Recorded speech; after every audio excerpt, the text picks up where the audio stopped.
কবিতা। আমি সহবাসী। নেংটি ইঁদুরগুলোর সাথে বাস করতে হচ্ছে এখন আমাকে। সারা রাত এক মুহূর্তেও নিশ্চিন্তে ঘুমোবার জো নেই। গায়ের উপর চড়ে বেড়াচ্ছে গাজোয়ারি, আমাকে উত্তপ্ত করছে যাতে গালাগালি করি। আমার রান্নাঘরের দখল নিয়েছে এমন যেন ওদের পৈতৃক সম্পত্তি।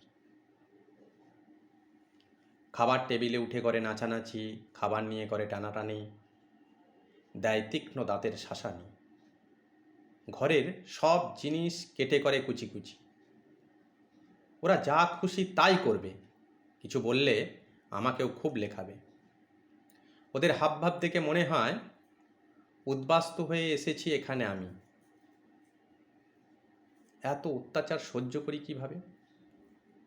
মনে হয় একটা শিকারী বিড়াল পুষি, অন্তত চোখ রাঙানি সহ্য করতে হবে না। তারপর মনে মনে ভাবি, আমি তো মানুষ, ইঁদুর বিড়াল দৌড়াদৌড়ি আমার সহ্য হবে না। কিছুদিন পর দাঁতের ধার কমে গেলে অত্যাচার এমনিই বন্ধ হবে।